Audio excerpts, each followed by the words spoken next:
A heartbreaking story here as another person has lost their life. And this is in connection with this bacteria coming out of the water around Florida. I've reported on this several times now.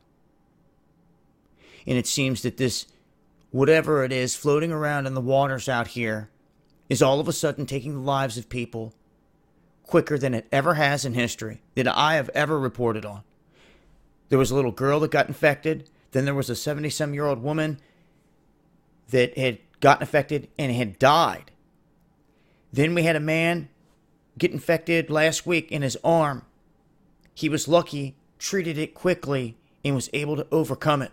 Now we're hearing that not only people with open wounds should refrain from going in the water, but anyone with an illness like cancer or anything where you have a weakened immune system, they are warning not to go in the water.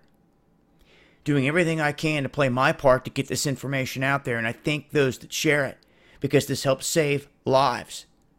The man that you see here, unfortunately, just lost his life as well within 48 hours of going to the beaches in Florida. They heard about the stories that I reported on, about the girl, about the woman. They went down there.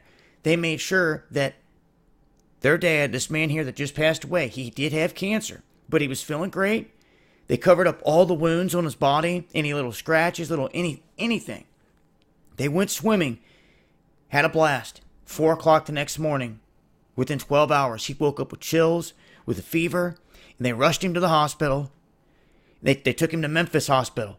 Then when they got there, they tried to play it off and say this whole thing about this flesh-eating disease is being blown out of proportion. This is what they had the nerve to say. This is what he ended up having. It mutated because of his weakened immune system into a stronger form and took his life. Now, this was not there before, and she's warning about this. I guess the daughter is putting this out to make people aware that he didn't have any wound or any swollen anything on his back. And when they saw this, they said, oh, it's staph infection. They were wrong. It was this flesh-eating bacteria, ladies and gentlemen, that has taken the life of another person. Cancer isn't what killed him here. This killed him. Within 48 hours.